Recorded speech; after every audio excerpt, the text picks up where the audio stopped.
संकट की घड़ी में कोई बिखर जाता है, कोई निखर जाता है। जो बिखर जाता है उसे ज़माना भूल जाता है, लेकिन जो निखर जाता है ज़माना उसे हर पल हर क्षण याद करता चला जाता है। नमस्ते दोस्तों, माई एफएम से मेरा नाम है आरजे कार्तिक और आज हम भारत की उस बेटी से बात करने वाले हैं जिन्होंने स्वर्ण अक्षरों में स्वर्ण मेडल पर अपना नाम लिखवा दिया, भारत का नाम लिखवा दिया। भारत की पहली महिला एथलीट जिन्होंने की गोल्ड मेडल जीता है, चाहे आप ओलंपिक्स की बात करें, पैरालंपिक्स की बात करें। हमारे साथ हमारे जयपुर की, इनफैक्ट पूरे हिंदुस्तान की रॉक स्टार अवनी लेखरा आज इस इंटरव्यू में जुड़ने वाली हैं और अवनी ने अपनी जिंदगी की तमाम मुश्किलों को साइड करके वहां तक पहुंच गई हैं जहां वो कह सकती हैं कर दिखाओ कुछ ऐसा कि दुनिया करना चाहे तुम्हारे जैसा, दुनिया करना चाहे अवनी के जैसा। सो जहां कहीं से भी आप ये इंटरव्यू देख रहे हैं, आप ताली बजा करके स्वागत कर सकते हैं। हमारे साथ हैं अवनी लेखरा, दी वन एंड ओनली। कैसी हैं आप? मैं अच्छी हूँ, आप कैसे हैं? मैं बहुत अच्छा हूँ। और पहले तो थैंक यू मुझे यहाँ पे बुलाने के लिए, आपके साथ इंटरव्यू का मौका मिल रहा है मुझे। So thank you so much. सबसे पहले मैं आपसे जानना चाह रहा हूँ, 2 मेडल्स आपने जीते हैं, एक गोल्ड एक ब्रॉन्ज। कैसी फीलिंग रही है और अब तक कितने इंटरव्यूज दे चुकी हैं? मतलब कैसा लग रहा है ये एक नया माहौल जो बदला है? मुझे मैंने 30 अगस्त को मेरा फर्स्ट मेडल जीता था पैरालंपिक्स में, दैट वाज अ गोल्ड। और उसके बाद में 3 सितंबर को ब्रॉन्ज आया और उसके बाद से मतलब मुझे जो इतना सपोर्ट, इतना लव मिल रहा है पूरे इंडिया की तरफ से, और इस बार पैरालंपिक्स को इतना जाना जा रहा है, इतना मीडिया कवरेज मिल रहा है, तो I am very happy. And जब मेरा पहला मेडल आया था उसके बाद से ही मुझे इतने इंटरव्यूज़ हुए, इतना सपोर्ट मिला, उससे मुझे और मोटिवेशन मिली कि मुझे एक और मेडल जीतना है। तो आई एम वेरी थैंकफुल। सबसे पहले तो मैं आपका शुक्रिया अदा करना चाहता हूँ पूरे भारत की जनता की तरफ से। ना जाने कितने बच्चों को, ना जाने कितने लोगों को जो अंदर तक टूट चुके हैं, उनको आपने इंस्पायर किया है, उनको आपने एक कहते हैं ना होप दिखाई है। मैं बोलता हूँ अक्सर कि जब हम सोने जाते हैं तो हमें मालूम नहीं होता कि अगली सुबह जगेंगे कि नहीं जगेंगे, लेकिन हम अलार्म लगा के सोते हैं कि सुबह इतनी बजे मैं जग जाऊँगा। वो होप होती है, वो होप आप लेकर के आई हैं। तो सबसे पहले ये जो उम्मीद की आपकी कहानी है, कहाँ से शुरू हुई? अगर आप अपनी यात्रा थोड़ी सी बताएं हमारे व्यूअर्स को, उन्हें बताएं कि किस तरीके से, कितने संघर्ष थे, कितनी मुश्किलात आई हैं, तब जा कर के 2 मेडल्स आप जीती हैं पैरालंपिक्स में। मैंने जब शूटिंग की शुरुआत करी थी, it was just a hobby. जैसा कि मतलब मेरे फादर मुझे समर वेकेशंस में शूटिंग रेंज लेकर गए और मैंने जब शुरुआत करी थी मुझसे राइफ़ल उठती भी नहीं थी क्योंकि वो इतनी हैवी थी, ना मेरी अपर बॉडी में इतनी स्ट्रेंथ थी कि मैं उसे उठा सकूं। बट फिर ट्राई किया। उस टाइम पे ऐसा था कि हमें इतनी नॉलेज भी नहीं थी पैरा शूटिंग के बारे में, और बीइंग अ व्हीलचेयर शूटर यहाँ पे इतनी कोचिंग भी अवेलेबल नहीं थी जयपुर में, क्योंकि नॉर्मल शूटर खड़े होकर खेलते हैं और मुझे बैठ के खेलना था। तो वो सब एडजस्टमेंट करना, राइफ़ल का बॉडी पोस्चर बनाना, बैलेंसिंग, कोर बैलेंस, ये सब करने के बाद मतलब धीरे धीरे जब मैंने पहला मेरा मैच खेला था, it was I am from केंद्रीय विद्यालय नंबर 3, और वहाँ पे मेरा पहला रीजनल मैच था जो मैंने एबल बॉडीड एथलीट्स के साथ खेला था। और तब मैं ऐसे थी कि ना मेरी खुद की राइफ़ल, ना सही इक्विपमेंट्स हैं, क्या ही होगा। But then I won a gold in that match. क्या बात। और फिर उसके बाद से थोड़ा ऐसे मोटिवेशन आया कि करना है। फिर मैंने 2016 में मैंने 3 गोल्ड मेडल जीते राजस्थान के लिए, और उसके बाद में मेरा इंटरनेशनल सिलेक्शन हुआ। और 2017 फरवरी में मेरा पहला वर्ल्ड कप था जो कि यूएई में था, और उसमें 2016 पैरालंपिक्स के मेडलिस्ट आए थे और पैरालंपियंस आए थे जो बहुत एक्सपीरियंस थे। उसमें मेरा सिल्वर आया, और जिसका गोल्ड था उनका पैरालंपिक में गोल्ड था 2016 में। तो उस टाइम पे वो अचीवमेंट मतलब मेरे लिए काफ़ी बड़ी थी कि मैं इंडिया को रिप्रेजेंट कर रही हूँ, और देन पहले ही डेब्यू मैच में सिल्वर आना, तो उससे काफ़ी मोटिवेशन मिला कि नहीं, मुझे आगे करना है। और खुद की कंट्री को जब आप रिप्रेजेंट करते हो ना बाहर जाके, जब इंडिया का फ्लैग ऊपर जाता है तो फीलिंग ही कुछ और होती है। क्या बात। तो 2019 में जब मेरा कोटा आया 2020 टोक्यो पैरालंपिक गेम्स के लिए, तब से मैंने सोच रखा था कि अब तो अपना 100% देना है और टोक्यो 2020 में मतलब अपना बेस्ट परफॉर्म करना है, क्योंकि it was my first Paralympics. तो मैं इतना प्रेशर भी नहीं डालना चाह रही थी खुद पे, बट देन कोविड हैपेंड, और सब कुछ, मैं पहले तो 1-2 महीने कुछ भी मतलब ऐसे था, सिंकिंग होने में ही टाइम लग रहा था कि क्या करें, कैसे करें। बट देन फिर मैंने घर पे ही सब अपना फिज़िकल मेंटल अपनी शूटिंग रेंज भी मैंने घर पे बनाई, और उसमें मतलब पूरा गवर्नमेंट का बहुत सपोर्ट रहा, साई का, पीसीआई का, हमारे ऑनलाइन मैचेस होते थे। और फिर धीरे धीरे अभी अगस्त में कमाल हो गया 30 अगस्त को कमाल हो गया, गोल्ड आपने जीत लिया। आपने जो कहानी सुनाई वो कहानी आपने सुनाई जब से आपने शूटिंग शुरू की, लेकिन हालांकि बहुत लोगों तक ये बात पहुंची है, लेकिन मैं चाह रहा हूं कि अगर आप बताएं कि क्या हादसा हुआ था जिसकी वजह से ज़िंदगी एकदम रुक सी गई। आप शायद डांसर बनना चाहती थी, लेकिन फिर वो हादसा हुआ, और मुझे लगता है कि आपके फादर साहब को बहुत सलाम है और बहुत सारी दुआएं हैं। उन्होंने, मुझे लगता है वो सबसे बड़े source of motivation and inspiration आपके लिए रहे हैं कि उन्होंने कहा कि हार नहीं माननी है, बाउंस बैक करना है। तो थोड़ा सा अगर आप उसके बारे में बताएं। 2012 आई गेस वो साल था। हाँ जी, तो मेरा एक्सीडेंट हुआ था फरवरी 2012 में। तब I was around 10 years old, और मैं 5th स्टैंडर्ड में थी। एंड हम लोग, मेरे फादर आरएस ऑफिसर हैं राजस्थान एडमिनिस्ट्रेटिव सर्विसेज में, तो उनका ट्रांसफ़र उस टाइम पे धौलपुर एक जगह है वहाँ पे था। तो हम लोग जयपुर से धौलपुर जा रहे थे, and then I was sleeping on the back seat. तो मुझे ज़्यादा ध्यान नहीं है उस टाइम पे, बट कुछ तो सामने से आया, एंड देन उसको बचाने के लिए पापा ने टर्न लिया, तो कार 3-4 टाइम्स पलट गई, और या तो उससे मुझे स्पाइनल कॉर्ड इंजरी आई, और उसकी वजह से पैराप्लेजिया हो गया, और मुझे मोटर पावर और सेंसेशंस दोनों नहीं है बिलो वेस्ट। तो I can't move my legs and I can't feel, I don't have any feeling.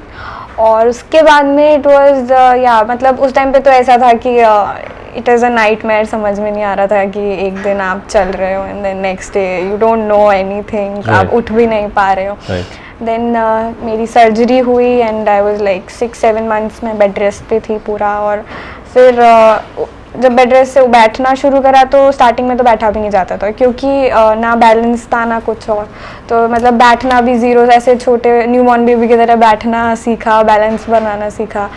फिर 2 साल मैंने घर पे ही अपनी स्टडीज़ करी। फिर मैंने 2014 में वापस स्कूल ज्वाइन करा, क्योंकि मतलब मैं बहुत ज़्यादा इंट्रोवर्ट हो गई थी, ज़्यादा बात नहीं करना। मैं पहले भी इंट्रोवर्ट थी, उसके बाद ज़्यादा हो गई, बट उसके बाद में ऐसा था कि इंटरेस्ट नहीं आता था ज़्यादा। तो या बट देन जब मैंने लाइक आई सेड केंद्रीय विद्यालय नंबर 3 में मेरा एडमिशन हुआ अगस्त 2014 आई गेस।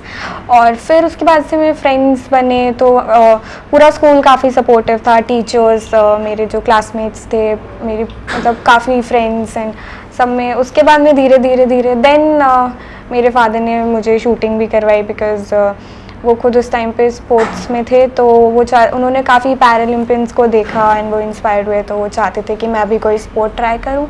सो या तो आपने अभिनव बिंद्रा की बायोग्राफी, ऑटोबायोग्राफी भी पढ़ी? हाँ जी। अभिनव सर उस टाइम पे, क्योंकि मुझे खुद इतना इंटरेस्ट नहीं आ रहा था कि मतलब या शूटिंग वाज जा रहे हैं, इट्स जस्ट अ हॉबी, जाना है जाओ, नहीं जाना है। बट देन जब मैंने ऑटोबायोग्राफी पढ़ी and I got to know like he is the only that time he was the only individual gold medalist. Right. तो I was like कि मुझे भी बनना है only individual gold medalist. और उस टाइम पे तो ऐसे था कि उस टाइम पे किसी women का गोल्ड नहीं था, तो I wanted to be the first one, but then वो थोड़ा दूर लग रहा था, but then by God grace I am, तो it's like a surreal feeling. क्या बात है। और जब ये नीरज चोपड़ा ने गोल्ड जीता, जब उस दिन वहाँ ओलंपिक्स में राष्ट्रगान गूंज रहा था, नेशनल एंथम हमारा बज रहा था, उस दिन क्या फीलिंग थी? और जब अवनी लेखरा पोडियम पे खड़ी हुई थी और उनकी वजह से नेशनल एंथम था, मुझे गूज बम्स सारे बोलते तो उस दिन क्या फीलिंग थी? तो जब नीरज चोपड़ा का मैच चल रहा था, तब हम लोगों का कैंप लग रहा था डॉक्टर करनी सिंह शूटिंग रेंज में, और हम सब चेयर कर रहे थे, हम सब बहुत एक्साइटेड थे क्योंकि he was playing so good. और हम लाइक पूरा जितने भी लोग थे स्टेडियम में सब टीवी के आगे, और हम लोग इतने खुश हुए, इतना विस्लिंग, शाउटिंग, क्योंकि इतने टाइम बाद गोल्ड आया, और मतलब बहुत इंस्पिरेशन मिली उससे।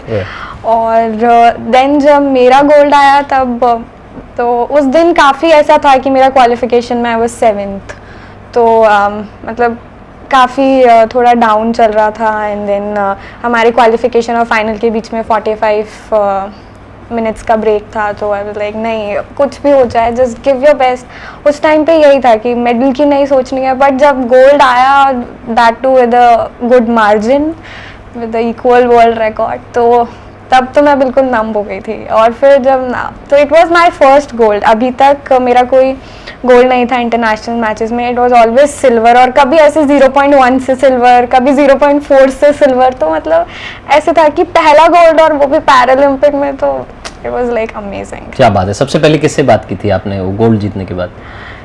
सबसे पहले मेरी जो कोच हैं सुमा शरून मैम, उनसे, फिर हमारे जो चीफ कोच हैं Nautiyal sir, JP Nautiyal sir, हमारे national coach Subhash Rana sir, मेरी मम्मा मेरे साथ ही थी उस टाइम पे, तो उन्होंने ही सबसे पहले मेरा मेडल उनके पास से गया था। एंड लाइक तो मेरी मम्मा हमेशा से मतलब मेरे सारे मैचेस में मेरे साथ रही हैं, चाहे वो रीजनल मैच हो चाहे पैरालंपिक हो, तो उन्होंने मेरे सारे उतार चढ़ाव, विन्स लूजेस सब देखे हैं, तो यार शी वाज सो हैप्पी। सो यार उन्होंने सबसे पहले मेडल टच किया था। क्या बात है। तो पैरालंपियन होने के साथ साथ अपनी लॉ स्टूडेंट भी हैं, तो आगे आप जज साहिबा बनने जा रही हैं, वकील साहिबा बनने जा रही हैं?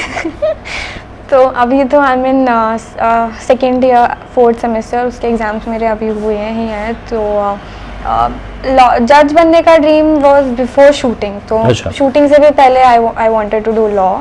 और जब शूटिंग पे मेरा ज़्यादा फोकस हो गया और मैं इतना टाइम नहीं दे पा रही हूँ, तो अभी आई एम जस्ट थिंकिंग कि let's live in the present. Abhi I'm just thinking of graduating in 2024 with another Paralympic medals, क्योंकि Paralympic 2024 है। क्या बात। And then उसके बाद में we'll see।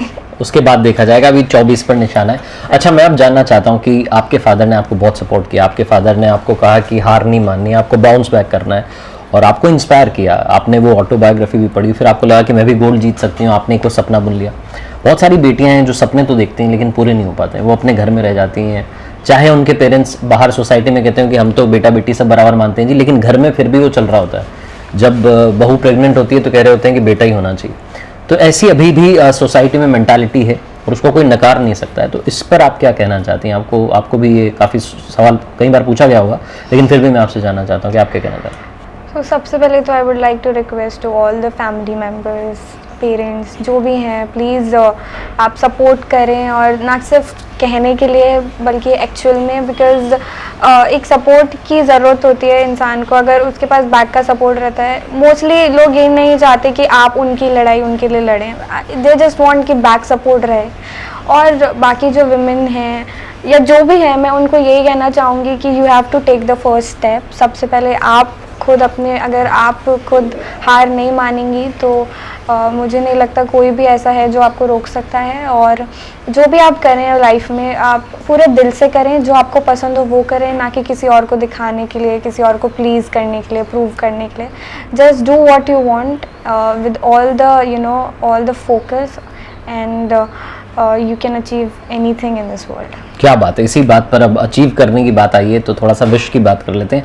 अलादीन का अगर जिन आपको मिल जाए, कौन सी 3 विशेज आप पूरी करवाना चाहेंगे? इट्स हाइपोथेटिकल क्वेश्चन, बट फिर भी। तो मैं बोलूँगी मेरी फैमिली मेम्बर्स को भी 3 विशेज दे दो। क्या बात। नहीं, जोक्स अपार्ट, सबसे पहला तो कोविड चला जाए, that is like the first and the most important wish कि हम सब पहले जैसे हो जाएं, सब नॉर्मल जाए। या दैट इज लाइक, इसी में सब काम आसान हो जाएगा।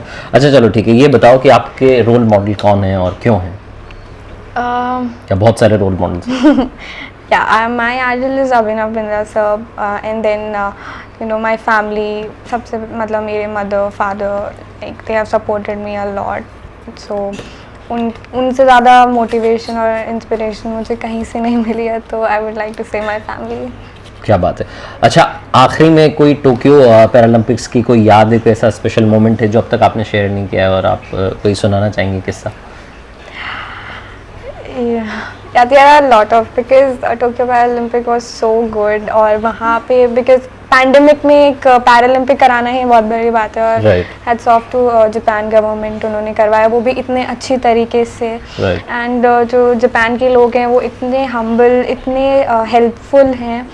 तो जब मैंने तो शूटिंग में पहला मैच ही मेरा था, एंड जब मैंने मेडल जीता तो वो लोग इंडिया वालों से भी ज़्यादा वो लोग इतना चेयर कर रहे थे, वो लोग इतने खुश थे, और इंडिविजुअली सारे वॉलंटियर्स ने आके मेरा मेडल टच किया, because it is kind of heavy, it is around 500-600 grams, तो उनको भी ऐसे था कि काफ़ी हैवी मेडल है। एंड देन सब इंडिविजुअली आके उन्होंने टच किया, मेरे साथ पिक्चर्स खिंचवाई, और सारे वॉलंटियर्स की इतनी अच्छी विशेस रही कि जिस वजह से वहाँ पे सब कुछ इतने अच्छे से हुआ। तो Right. या वेरी नाइस। ऑलराइट, सो जाते आते एक छोटा सा रैपिड फायर कर लेते हैं फटाफट से। आपका फेवरेट स्पोर्ट कौन सा है? शूटिंग। शूटिंग। obviously. स्पोर्ट्स की हाइलाइट्स देखना पसंद है या मूवी देखना पसंद है? या आई लाइक बोथ, लाइक अभी जैसे IPL चल रहा है तो IPL, या फिर कोई भी मैचेस, फुटबॉल मैचेस होते हैं तो वो कभी और टाइम मिलता है मुझे तो मूवीज़। बहुत बढ़िया। आपके फेवरेट एक्टर कौन है? It's a hard question because I don't watch that much movies, but I like अभी currently I like Ayushman Khurana. Ayushman Khurana. नहीं होगा बंदे का टैलेंट कभी पुराना। फेवरेट एक्ट्रेस कौन सी है आपकी? माधुरी दीक्षित नाम। स्वदेश या परदेश? स्वदेश। क्या बात है। सोशल मीडिया या सोशल मीडिया या social life? Social life. Best friend कौन है आपके? मेरी स्कूल टाइम से बेस्ट फ्रेंड है Richa Chaudhary. She is Richa ji my- नमस्ते। फेवरेट एक्ट्रेस कौन है? Madhuri Dixit. Madhuri Dixit. Best moment of your life जो आप हमेशा चेरिश करेंगी? बट अभी करंटली सबसे पहले तो गोल्ड वाला। गोल्ड, एंड देन मैं हमारे ऑनरेबल प्राइम मिनिस्टर सर से मिली थी जिस दिन, तो इट वाज लाइक बेस्ट। क्या बात है। और वो कैसी मेमोरी है अगर आप शेयर करें? वैसे तो रैपिड फायर चल रहा है बट फिर भी। इट वाज अमेजिंग, क्योंकि उन्होंने जाने से पहले भी हमसे इंटरेक्ट किया था, एंड Right. देन जब मेरा मेडल आया तो उनका कॉल आया था, अरे वाह। तो या that made the medal more special. और उसके बाद में जब हम लोग वापस आए तो हम लोग आई गेस 9 सितंबर को हम लोग मिले थे, एंड हम लोग उनके घर गए थे, उन्होंने हमें इनवाइट किया था, एंड उनसे बात करके, कॉन्वर्जेशन करके, it was like an amazing experience. क्या बात है। आपकी फेवरेट इंस्पिरेशनल लाइन कौन सी है? कोट कौन सा है जो आपको बड़ा इंस्पायर करता है? There's a quote by Josh Billings that life consists not in holding good cards, but playing those you hold well. क्या बात है। अमेजिंग। मेरा life goes on so just keep going. अच्छा, आखिरी में डॉग्स या cats? Dogs. I love dogs. क्या बात है। कॉफ़ी या चाय? Neither. I like cold coffee. Very nice. Same. Long walk या long drive? Long drive. Thank you so much. So ये अवनी लेखरा जिनसे बात करने के बाद में आज मुझे बड़ा इंस्पायरिंग फील हो रहा है, और ये मुझे लगता है कि मेरी लाइफ का द मोस्ट इंस्पिरेशनल इंटरव्यू है। एक वक्त तो ऐसा हुआ था कि मेरी आंखों में आंसू आ गए थे जब अपनी जर्नी बता रही थी, और जो लम्हा आपने बताया कि आप पोडियम पर थी और राष्ट्रगान वहाँ बज रहा था, नेशनल एंथम हमारा बज रहा था। So thank you so much. Thank you. करोड़ों लोगों की लाइफ को इंस्पायर करने के लिए और उन्हें बताने के लिए कि ज़िंदगी चाहे जो हो जाए ख़त्म होने का नाम नहीं है, हमें आगे बढ़ना है, हमें लगातार अपने आप को इंस्पायर करते रहना है, मोटिवेशन के साथ आगे बढ़ना है और कर दिखाना है कुछ ऐसा कि दुनिया करना चाहे हमारे जैसा। सो आते आते आप क्या कहेंगी? Just there's no substitute for hard work. Just keep doing that and believe in yourself. That's the most important. क्या बात है। सक्सेस का कोई शॉर्टकट नहीं होता, सिर्फ हार्ड वर्क ही एक रास्ता है जो आप अपनाते चलिए और सुनते चलिए माय FM। चलो आज कुछ अच्छा सुनते हैं। देखते रहिए मेरे साथ हर सोमवार सुबह 9:30 बजे एक नई कहानी।